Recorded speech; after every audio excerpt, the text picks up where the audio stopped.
You're listening to episode number 30 of the Keto Diet Podcast. Today we're chatting about steps to starting a whole food ketogenic diet, the process of becoming pregnant on keto, the mental state that comes when your ketogenic diet needs to be adjusted while you're pregnant, lessons learned while on the ketogenic diet, and so much more. So stay tuned. Hey, I'm Leanne from healthfulpursuit.com, and this is the Keto Diet Podcast, where we're busting through the restrictive mentality of a traditional ketogenic diet to uncover the life you crave. What's keto? Keto is a low-carb, high-fat diet where we're switching from a sugar-burning state to becoming fat-burning machines. If you're in need of keto recipe food prep inspiration, I've prepped a free 7-day keto meal plan exclusive for podcast listeners. The plan is complete with a shopping list and everything you need to chow down on keto for 7 whole days.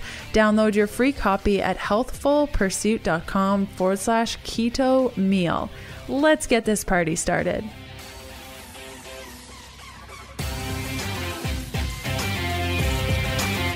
Hey guys, happy Sunday, April 23rd. Oh my goodness, where does time go, right? I hope you're having a wonderful spring and you're up to something really awesome this Sunday. The show notes and full transcript for today's episode can be found at healthfulpursuit.com/podcast/E30. The transcript is added to the post about 3 to 5 days following the initial air date of this episode. And let's hear from one of our awesome partners.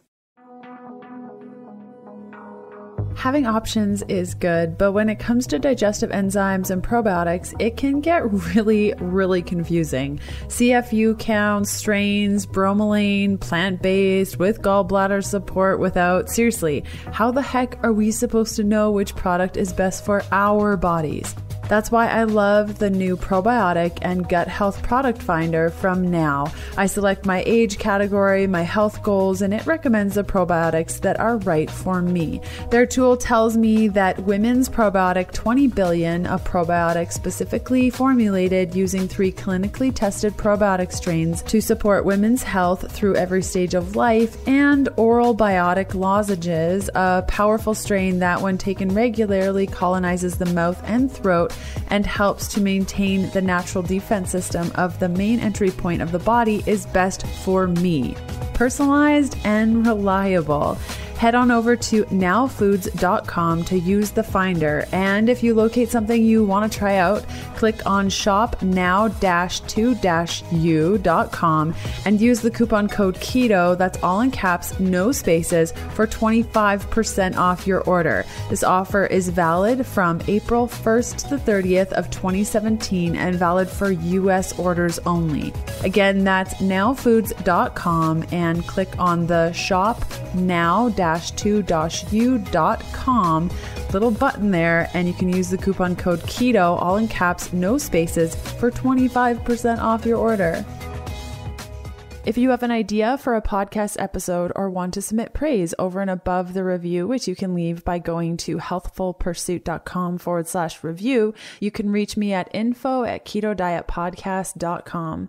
So we have 3 announcements really quick before we get started with today's episode. The first is, if you got a copy of my book, The Keto Diet, you can use the hashtag.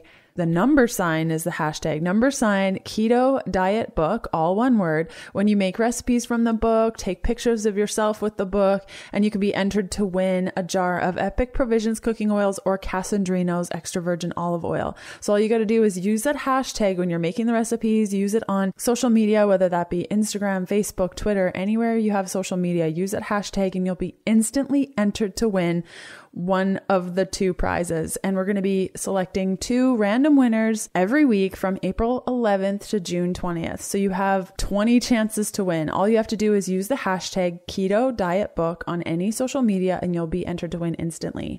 So giveaway is open to US and Canadian residents, and you can visit healthfulpursuit.com/Keto Diet Book giveaway for more details. The second is, if you haven't already done so, please, please, please go to ketodietbook.com/Amazon or ketodietbook.com/BN to leave your honest review for the book. Those two URLs will take you directly to the Amazon page, the Barnes & Noble page, and you can just leave a couple of words about what you thought of my paperback. It's super important that we get lots of reviews in these first couple of weeks of the book launching.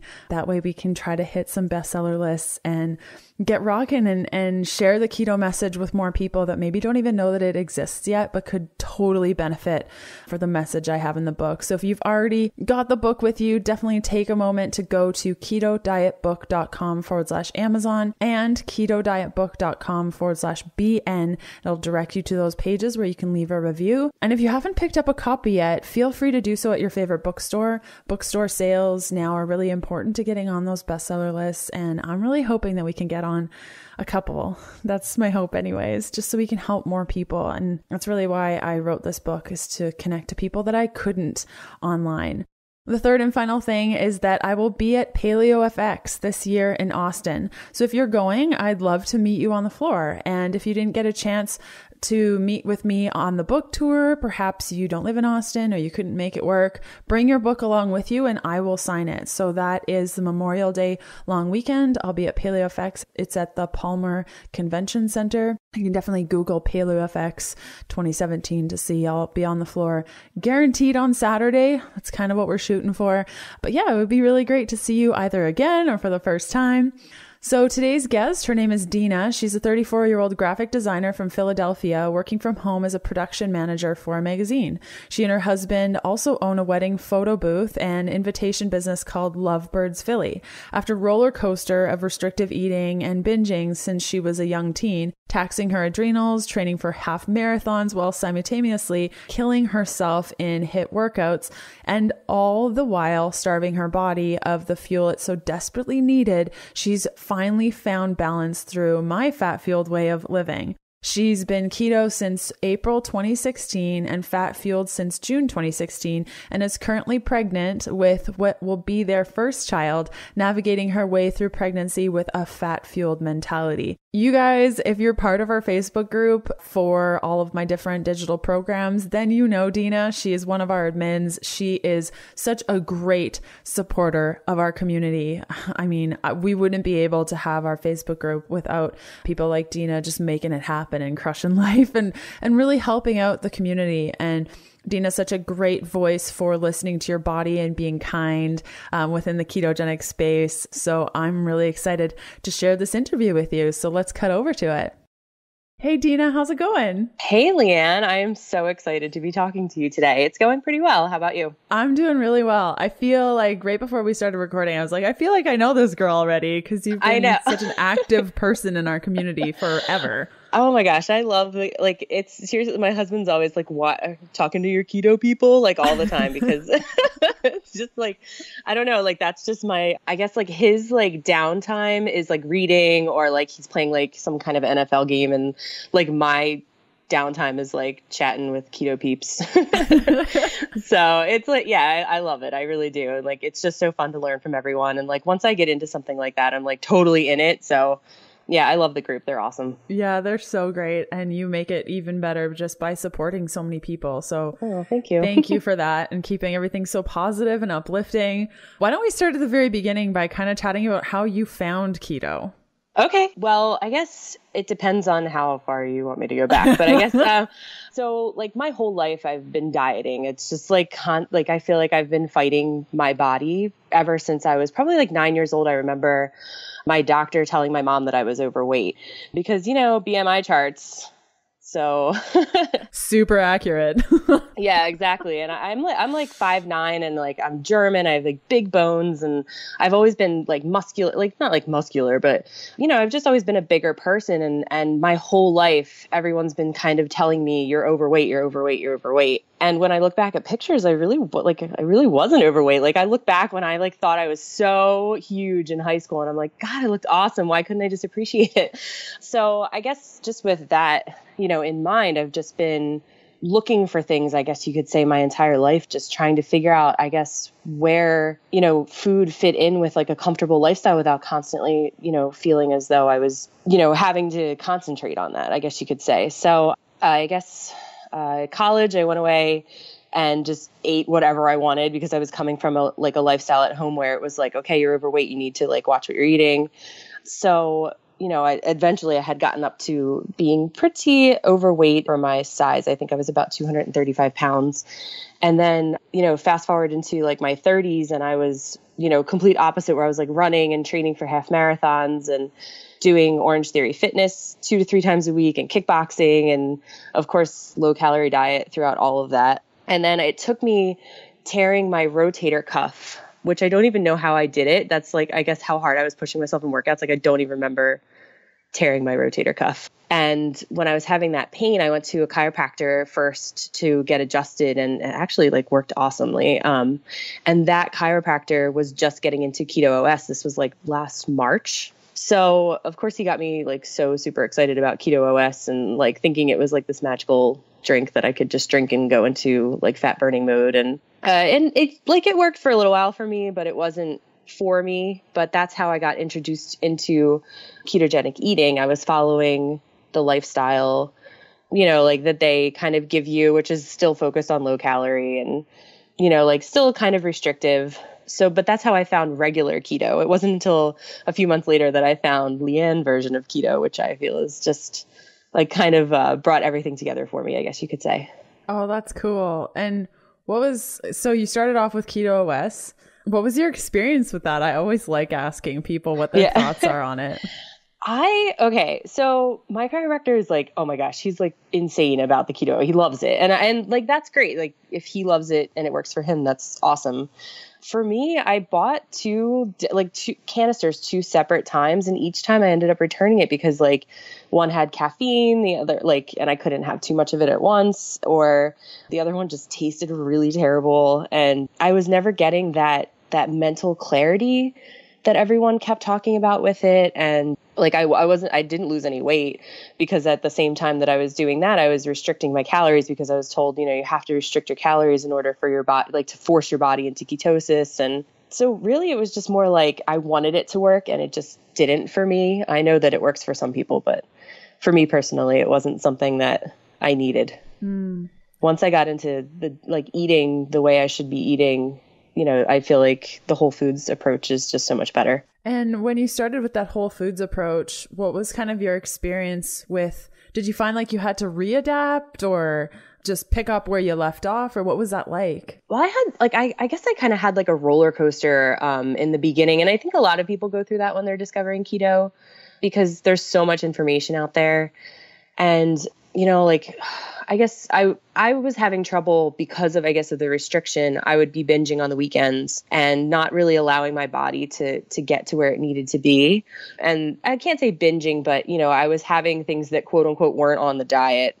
So all of that kind of coupled together, once I found fat fueled and started doing I consider fat fueled different from keto because for me, it just feels so much different. It's not restrictive and it's not an all or nothing thing. It's awesome. So once I started that, I didn't really feel as though I had to start over. I did make it a point at the time to follow kind of the idea to get fat adapted again and to kind of reset a little bit because I felt like I was on a little bit of a roller coaster from before. And I was also having some major issues with my hair falling out and adrenal fatigue because at the same time I went keto, I also went off birth control. And a couple months in, I figured out that my asthma was under control and I stopped taking my corticosteroid inhalers. So all of that coupled together, I guess my HPA axis was kind of shot. And I was I don't know, I felt like I was falling apart. It was a mess. So yeah, I guess once I actually started feeding my body properly, it did take me a little while just to get used to that as a non-restrictive type healing mentality instead of a weight loss mentality, which I had been on for so long. More on my interview with Deanna Fike after this message from one of our podcast partners. Instant Pot, my personal favorite pressure cooker, is a partner of the podcast. With Instant Pot, you can make meals in minutes. Truly, I was someone who was intimidated by pressure cookers, but I'm so happy I gave Instant Pot a try. It makes rich bone broths, hearty stews, and epic dishes just like your slow cooker does, but a lot quicker. I have the Instant Pot IP Duo 60, which pressure cooks, slow cooks, cooks rice, sautés, makes yogurt, steams, and warms up food all in one. As an exclusive for Keto Diet Podcast listeners only, Instant Pot is offering everyone $50 off any Instant Pot of their choice. Simply go to instantpot.com, find the unit that best suits you, and use the coupon code KETO, that's all in caps, no spaces, for your $50 discount. And to go from like HPA access, like craziness, to now being in your third trimester, how has that been for you? Like, what was the process of trying to get pregnant? Was it pretty easy? Were you eating keto? Tell me the things.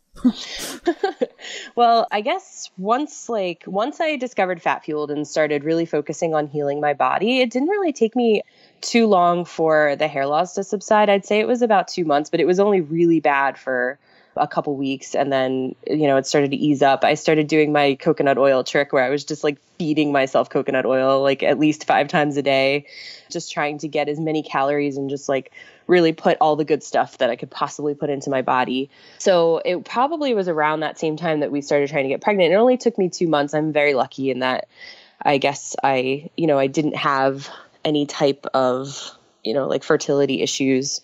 So yeah, it was like 2 months after finding Fat Fueled that I ended up pregnant. And then for, the first trimester, at first I was like, this is awesome. I can totally do this. I'm going to be keto forever. And that was for maybe like a week. And then the nausea and the food aversions hit. And it was like, it put me on my butt. I couldn't believe how crappy I felt. It's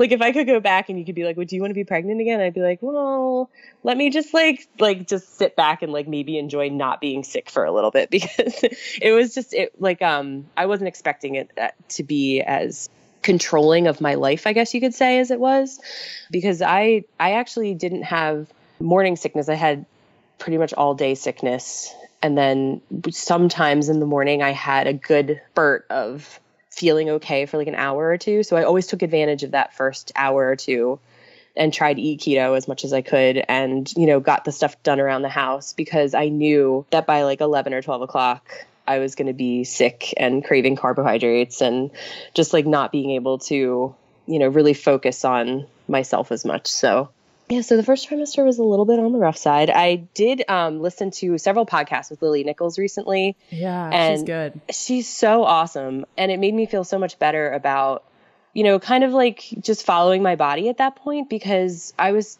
like, I could not eat anything that was like meat or fat or vegetable. It was just, my body was just telling me it needed carbs. And I felt so guilty at the time. But Lily, like on several of her podcasts, has said that, if your body is craving carbs, like maybe that's what it needed at that time for that stage in development. She thinks that sometimes in the first trimester, that's why women crave carbohydrates, is because that might be what it needs at the time. So that made me feel a little bit better about not necessarily being able to eat Fat Fueled during my first trimester. And what was that process like for you? Like coming from more disordered eating or restrictive eating to then, find this eating style that's so perfect, I'm going to eat it for the rest of my life. And then a week later, like, nah. How did you deal with that mentally?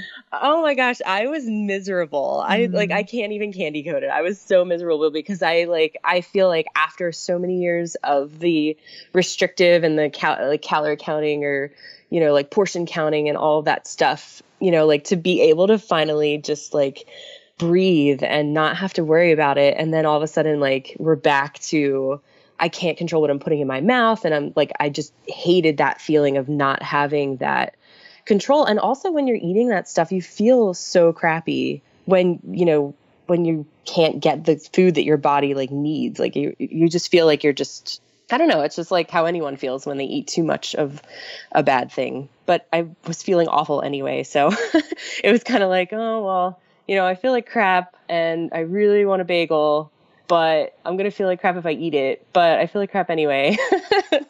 So that was the kind of thing that like went through your mind. But at the time it was hard, but I did what I could to get through it. And, I really focused on what the times that I was feeling good, and the times that I was feeling good, I wanted to make the most out of it.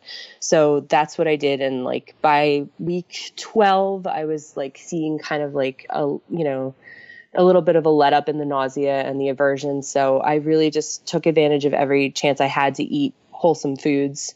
And I would tell myself, like, you're eating eggs and bacon this morning and an RFL.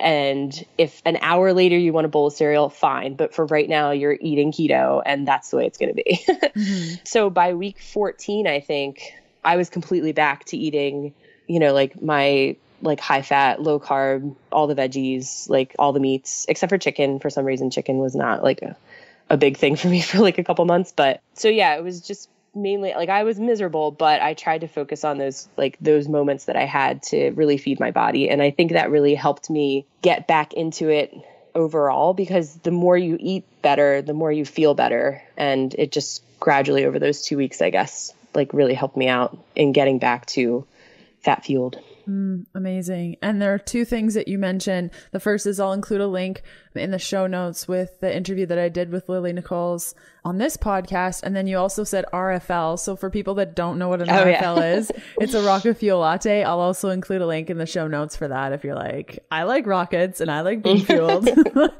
How do you deal, or have you had to deal with judgment from people that are like, you shouldn't fat on pregnancy fat? I don't think that's a good idea. Thoughts? Well, luckily I haven't run into too much of it, because I think I've learned when I first discovered keto, I told everyone I knew, like, you guys have to try this. It's amazing. Like, there's so much science behind it that I love so much. And I did so much research, and then everyone thought I was crazy. So especially my in-laws. Oh my God. They like, oh my gosh. So I kind of keep it to myself as much as possible. Like, I have, like, of course, my close friends and family who I talk to about it. And I think that they've known, I guess the process that I've been through. So they're kind of used to it by now, and they're used to me like yapping about nutrition and stuff. So they haven't given me much, like, any negative feedback about it. And working from home, I don't really I don't go into an office and have people like seeing what I'm eating all the time. But most of the time, how I've dealt with it is, and this is what a lot of girls I'm in a couple keto pregnancy groups on Facebook. We just tell our doctor or whoever that we eat a lot of vegetables and healthy fats and proteins, and we try to limit our sugar intake, and we don't eat grains or dairy. So when you put it like that, it sounds a lot better than, oh, I eat ketogenically. I try to have ketones in my blood, because it's the second a doctor hears that, they're going to freak out if they're not very, informed about it. And when I did actually bring it up, at the time I had an OB, I switched to a midwife. I did bring it up to an OB, and I said it in that way, and they were like, great. So at that time, like, I guess that one was fine. But there are some people I've seen in other groups who have had a lot of issues with people telling them that they're going to hurt their baby. And that's just awful to me, because if they did their research and, actually were a little more informed about it, they would know that these women are not hurting their babies. They're not going to kill them, or it's just kind of crazy, the type of things that people will say to people. Yeah, that's really scary. I know I've had doctors say that to me as well, but I think it's different when you're like carrying another human life. Oh my gosh. Yeah. So much like, more intense. Yeah, it's, oh my gosh, these poor women. And they're like, am I really going to hurt my baby? What do I do? I don't want to be like, they're like, I feel amazing, but, and then they want me to add like 100 carbs a day to my diet, like on top of my already like carb intake. But to me, it's like, if you feel amazing, your baby's probably doing awesome. Like, your body would tell you if you were doing something that wasn't good for your child. Like, it would definitely backfire. Like, when I eat gluten or dairy, I get cramping and spotting. And when I don't eat that stuff, I feel amazing. So to me, it's like, your body's going to tell you if you're doing something wrong. And if you feel that great when you're pregnant, there's a reason for it. Yeah. And what other things have you learned stuff about your body since you got pregnant? Because I know like keto has helped me learn a ton about my body, and I'm sure with you too, coupled with pregnancy. What does that look like now? More than ever, I've realized how sensitive I am to things, to different changes. Even before pregnancy, I had trouble getting my electrolytes under control. My body is so sensitive to my electrolyte balance. And to this day, I have trouble controlling my electrolytes. I guess you could say maybe around like 26 weeks, or actually no, it's probably been longer than that, but halfway through my second trimester. So I had to increase my carb intake because I was finding that when I was eating my normal keto foods, like I don't count macros. So, I was just eating my greens and my protein and my eggs and my bacon, but I actually wasn't eating enough carbs, and I didn't even realize it. And at that time we were having a lot of discussions on the Facebook feed about needing more carbs sometimes on keto, and being super low carb all the time isn't always necessarily great for you. So it wasn't until I increased my carbs to like 50 or 80 a day, like I counted for a couple of days just to kind of get a feel for it. It wasn't until then that I finally kind of figured out the electrolyte thing, because if your electrolytes get low when you're pregnant, you can go into labor. So I was getting cramping and all kinds of stuff from having low potassium. I was waking up in the middle of the night from low potassium or low sodium. Like it was just a mess. So adding those extra carbs in to kind of keep those carb stores in was really essential for me. And before I was pregnant, I don't think I knew to the extent of how sensitive my body is to changes like that. I guess you could also say like other things that I learned were after I had gone back to being low carb, because I counted the one day and I was maybe like 15 carbs, and that's just not for me. That doesn't work for my body. But I was just on autopilot at that point, and I was feeling really good. I wasn't gaining any weight anymore. And, so I was just going with it. But it wasn't until the electrolyte thing, and I stopped sleeping. I was waking up every 3 hours. I also put on about 6 pounds in 2 weeks. And even though I was sticking to my low carb thing, and I was like, well, that's not right. I also was having like crazy mood swings and low energy. So that's when I made the decision to up the carbs, and like it solved all of those problems for me. Like I sleep so much better now, and the weight gain slowed back down, and my mood, like my craziness kind of went away a little bit. Like you can only be like so not crazy when you're pregnant, but like I was even more crazy, and then I was less crazy.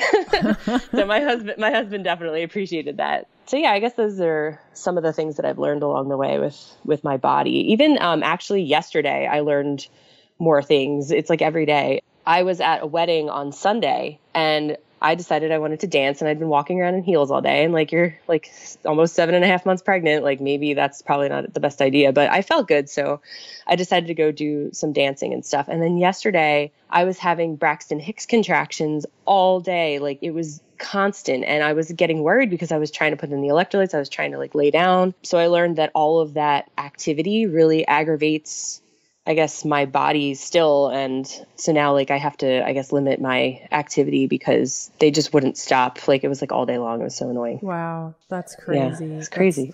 So interesting. Today better. Awesome. Yeah, it's good. So weird. But like you're probably interviewing the one person in the world who has like the most weird issues that they could possibly ever have, like when they're pregnant. Like other girls who I've talked to who are keto and pregnant, they're like, oh, 25 carbs the whole time. I was awesome. No problems. Like no problems whatsoever. With me, it's like every day there's like something that I'm learning that I need to adjust. So maybe by the time I'm like 9 months, I'll have figured it out. Here's hoping, right? Yeah, really. Now you mentioned a couple of times like up the carbs. How do you do that? What's your strategy? Are you eating carbs all day? Are you eating them at night? Are you doing carb ups? What's your deal? Well, when I decided that I needed to add them, I didn't want to count. I really I love the fact that I can follow this lifestyle and not have to worry about numbers. So the first thing I started doing, and it was funny because like I don't have any cravings, and I really do attribute that to being fat fueled. For some reason, I just really wanted bananas. Like out of all the things I could crave, I was craving bananas, which was fine because I guess it could be worse. So I just let myself have a banana a day, and that's what I think they're like 45 total carbs or something. So that, and combined with like my vegetables and like my blueberries or whatever I might have in my, like I have keto smoothies in the morning now, and so that combination allowed me to up my carbs to between 50 and 80 a day. randomly. Like it wasn't, I didn't count it. It's just like having that banana usually put me in that zone, which was awesome. So now I've branched out a little bit from bananas and have gone to some plantains or sweet potatoes or beets or something. So most of the time I stick with the whole kind of daily fat burner / carb up style where I focus mainly on having them in the evening. So like if I have my banana, it's going to be after dinner as like a part of like some sort of dessert type thing. I'll have like smaller carby type things throughout the day if I like the blueberries or maybe some like extra tomatoes or something on my salad, or I don't know. But most of the time it's like I concentrate on getting my carbs in at night to limit any blood sugar roller coasters that I may get. Yeah. And what about, like, we chatted a little bit about energy in different pieces. Can we just go over kind of what your energy has been like from before you were keto to kind of now, and the different phases in your pregnancy of your energy levels, so people can kind of map that out in their own minds? Yeah. The first trimester, of course, was like, I think my fatigue was the worst then. And I think that had a lot to do with what I was eating. And also when you're first pregnant, you're exhausted. And I think that that's pretty much, for everyone. Once I was able to get back to eating fat fueled, I felt so much better. I had amazing energy. I still I still do kickboxing once a week, but modified for a prego body type kickboxing. So I had more energy for that. I was like walking more and I felt really good. And then I guess right around the time that I had discovered that I needed to include more carbs was about the time that I saw a dip in my energy. And that was, I think it was probably around 22 to 24 weeks. And then the energy, it came back, but not as fully as it was in the beginning of the second trimester. But typically they say that the second trimester is when you feel more like yourself again. And that's totally, totally true for me, especially because I was able to eat how I wanted to eat. Now that the third trimester hit, I've definitely noticed another dip in the energy again. And I think it's just because, you're carrying around a lot of extra weight and your blood volume increases by 40 to 60% or something like that. So even just that alone, plus the belly and, your chest might get bigger and stuff, you're just carrying around a lot more and using a lot more energy just to exist. So, so I've definitely felt a big dip in my energy there. So I'm in bed a lot or just sitting a lot, but I miss being able to move around, but I make sure that I make it a point to do some things. But yeah, energy definitely it goes low, then high, and then low again. Oh, frustrating, but also cool that you're so in touch with your body. I feel like if I were to be pregnant, my experience would be like yours. Just always seeking for something else and your body surprising you at every turn and just, rolling with the punches and just kind of seeing where it takes you. Now, we've chatted a lot about pregnancy. I want to rewind just a little bit for people that are maybe interested in becoming pregnant on keto and they're eating keto and wanting to become pregnant. You mentioned that it was a pretty effortless process for you, which is amazing. It just blows my mind. That's so cool. I mean, it doesn't blow my mind because I'm so fertile. If I look at my husband the right way, I'm sure I would become pregnant. So gotta be watching that. More on my interview with Deanna Fike after this message from one of our podcast partners. This show is sponsored by Paleo Valley. You guys know how much I love supplements. This time last year, I was taking over 50 supplements a day and it was excessive. The first step to overcoming a problem is knowing you have one in the first place, I will admit.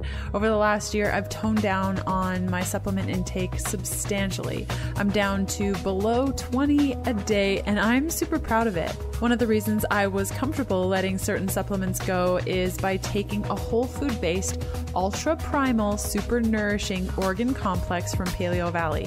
Now these guys just went out with this. I've actually been taking it for quite some time but couldn't share it with you until it was live to the public. So this organ complex from Paleo Valley is a mega nutrient dense super supplement. The nutrients in just one daily dose read like the best multiple vitamin out there, and it's a whole food. There's vitamins A, B12, B6, B5, B2, and 3, CoQ10, folic acid, iron, selenium, phosphorus, and zinc, copper, omega-3 fatty acids, EPA, and DHA, phosphorus, and the list goes on. The organ complex is a combination of beef liver, heart, brain, and kidney, all sourced from 100% grass-fed and finished beef organs, which are non-GMO and never given antibiotics, steroids, hormones, or grains. The capsules are 100% pure with no fillers or flow agents, gluten, grain, soy, or dairy. You can go to paleovalley.com/HP to receive an instant 20% off your order of the new Paleo Valley Organ Complex. Again, that's paleovalley.com/HP to receive your instant 20% off. What was really like, I'm sure when you first started, and I know you see in our Facebook group, like concerns with cholesterol, and a lot of doctors say, you know, you need to have your cholesterol balanced out before you get pregnant. And how did you navigate, you know, preparing for pregnancy on a ketogenic diet? Okay. Well, I haven't had my cholesterol tested, at least to the point where I was made aware that there was anything wrong or anything like that. I had my cholesterol tested before keto and it was fine. And then I think they may test it when you first go in. They do all kind. I mean, they take I think they took 7 vials of blood, the one blood work I went into like testing. So I'm sure that they had tested for cholesterol then. I'm sorry that I don't have those numbers, but that's okay. Yeah, but like to the best of my knowledge, there was nothing wrong because I feel like they would have told me. But as far as preparing, I really focused on getting as much variety of food that I could in, really focused on folate. I have a prenatal vitamin that has methylated folate in it and is all from natural whole foods instead of like synthetic vitamins, because I do not react well to synthetic vitamins at all. So I was taking them for a good long time. But I guess as far as like just preparing on keto, you know, like I already felt like I was really fueling and feeding my body to the best way that I could.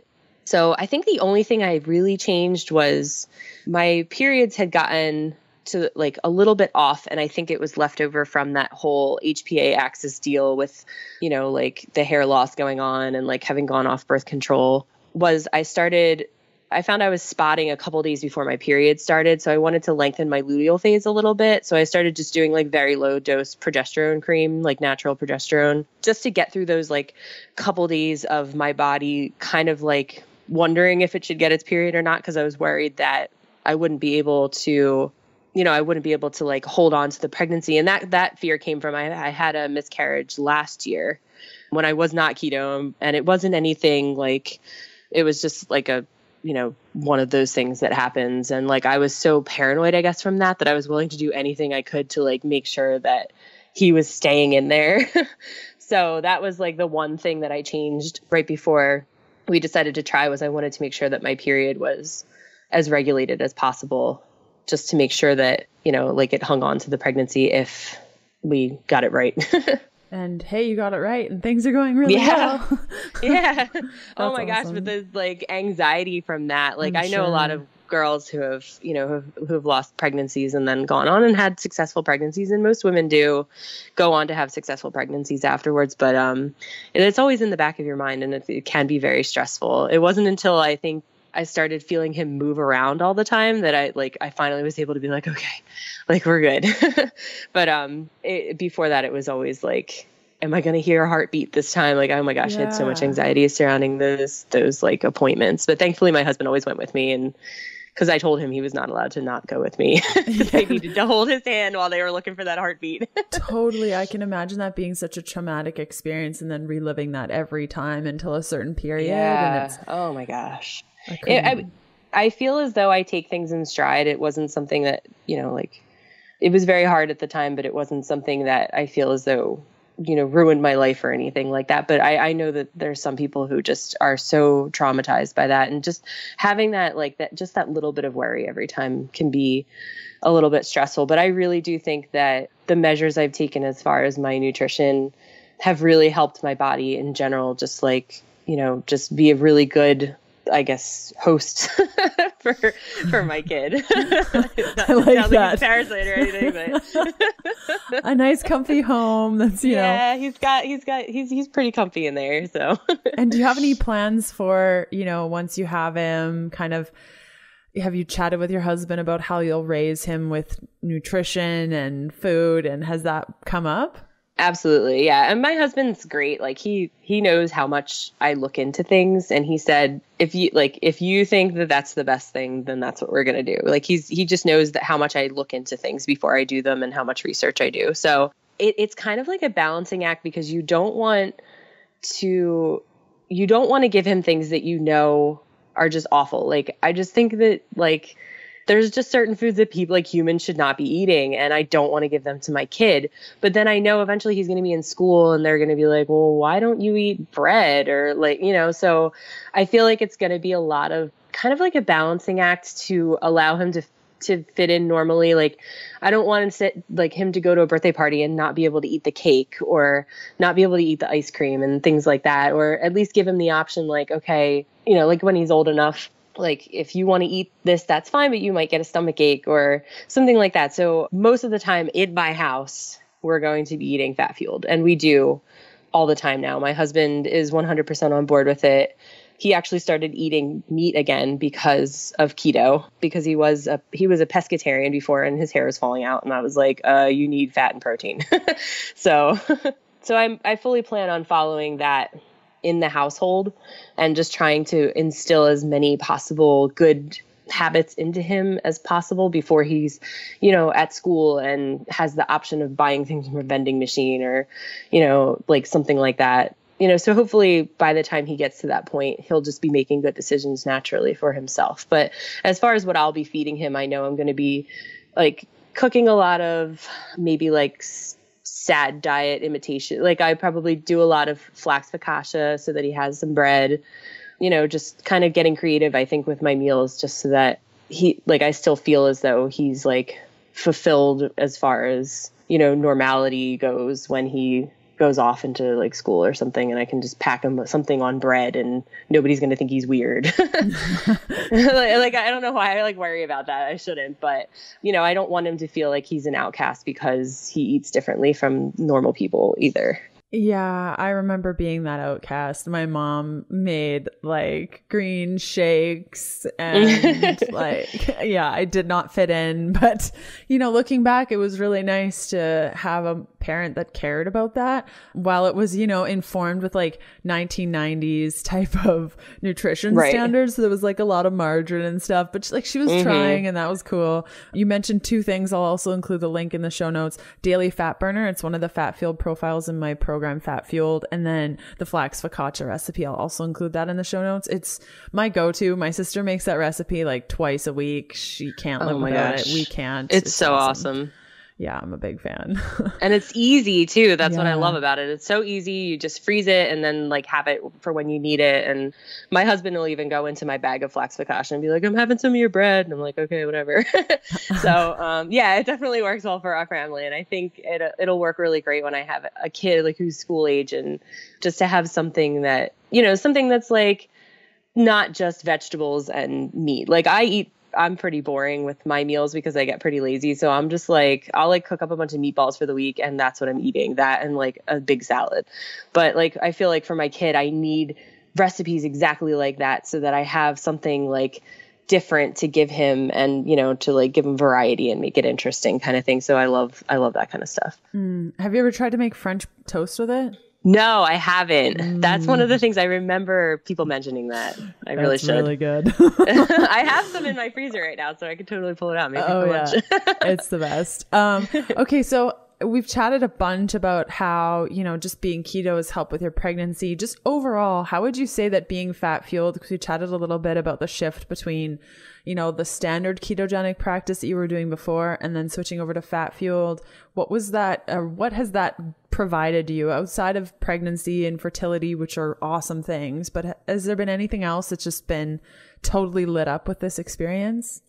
I think that the biggest change was I finally found something that allowed me to live my life and not focus on food and restriction all the time. I mean, I've been restricting probably since I was 9 or 10 years old, either that or binge drinking in college. Like, there was never a happy medium. And I always thought that was just the way it was going to be. And even when I found, like the traditional, like sub 20 carb ketogenic, like low calorie ketogenic diet, I still felt like I was so restricted, and I was like, I couldn't just live my life and be normal and not have a weight problem. And finally with Fat Fueled, that's when it finally like all clicked into place. It was like, I can relax now. I don't have to worry about my weight all the time. And that's the biggest thing in my life, because that was always my number one concern was my weight. Like even in my family, it was always like, like, well, how much are you eating? Or, like, have you gained any weight since you've been away? Or, like that kind of stuff. It's just always been a focus because doctors have always said I was overweight. So like just having the ease of not having to worry about that anymore. It's like something I haven't experienced since I was a kid. So that's just amazing to me. Like I could not put any like price on having that type of freedom in my life as far as just not having the anxiety over it anymore. It's amazing. Yeah, same. Said like a champ. Totally. And I guess my last question for you really is like, what's your favorite keto thing right now that you're enjoying? Oh my gosh, my keto smoothies in the morning. So we went away on a quote unquote baby moon. I just pretty much was calling it like my last vacation without kids. So we drove, and we like my husband wasn't comfortable with us like flying because he knows how like weird my body is. And like, so we drove down to South Carolina. We went to Hilton Head, and there was this smoothie place, and they made a smoothie that I consider a keto smoothie. It was like avocado, soaked cashews. It had matcha in it, blueberries and kale and lemon, I think was the combination. And she's like, well, it's not very sweet. So some people like to add protein powder. I'm like, no, that's perfect. Like all the fat and none of the sweet. That's awesome. So, I like fell in love with that smoothie, and the place was like 20 minutes from where we were staying, but I was like, no, I need the smoothie like all the time. So the second I came home, that's what I've been making every morning, only like just some, like tweaks because I don't have soaked cashews around, or I don't put matcha in mine, but that's like my favorite thing to have in the morning. And it's like, it's been great for like keeping me regular, I guess you could say, because that's another problem that a lot of pregnant women have is, like the constipation issue. Just having that in the morning with all that fiber is just like spectacular. And like, it tastes so good and it's so refreshing. And now that it's getting warmer out, it's just like really nice to have in the morning. So that's definitely my favorite go-to right now. That sounds delicious. It is. It's really good. And you can like switch up different ingredients and it still tastes good. And I even put in this, like, I found this like beet, like it's called Farmhouse Culture, like probiotic or something drink. Love them. Have you been oh my gosh, I love it. And it makes it like bright purple, which is so cool. So I add just a little bit of that like probiotic into it just to like have that in there as well. So like you can mix it up a little bit, but like the core of it is like the kale with the avocado and blueberries. It's so good. And the lemon is key. Is it their probiotic, like fizzy drink sort of thing? It's like a tonic almost? This one's like, it's called like shots. Like it's a probiotic shot. Oh yeah, a gut shot. Yeah, gut shot. Yeah. Yeah, I have the beet one. I'm going to take one right after this. Yeah, that's the one I have. So I'll add that into my smoothie in the morning. And then like I do a lot of coconut water mixed drinks just to get some extra potassium in, but not too much sugar at one time. So like I'll do coconut water, lemon water, and then I'll add that gut shot of the beet stuff to it, and it makes it like this bright purple, like fun. So it makes me feel like I'm having like a cocktail, even though I'm not. That's really smart. That's like super fun. I've never thought of adding it to anything. I just like I can drink one of those a day, so it's really bad. But I just fill a mug up with it and I just drink it. So okay, maybe I need to be a little bit more creative. Yeah, no, it's fun in a drink because you can't really taste it that much, like because beets aren't always like the best tasting thing, but like it's fun, like the color in it, and like it makes you feel like you're getting some probiotics in, which is cool. So it works. I even put some kombucha, like a little bit of kombucha in with it sometimes too. Wow. Just to like add some fizz. I don't know. I really like, I just miss having a little bit more variety in my drink. So I just like start mixing random stuff together. Hey, it sounds like it's working for you. Yeah, it's awesome.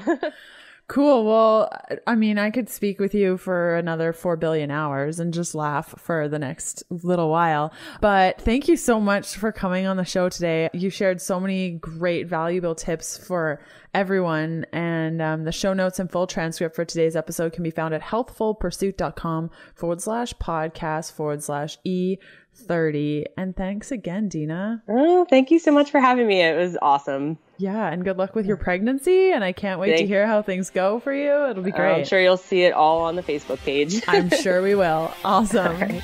Talk to you later.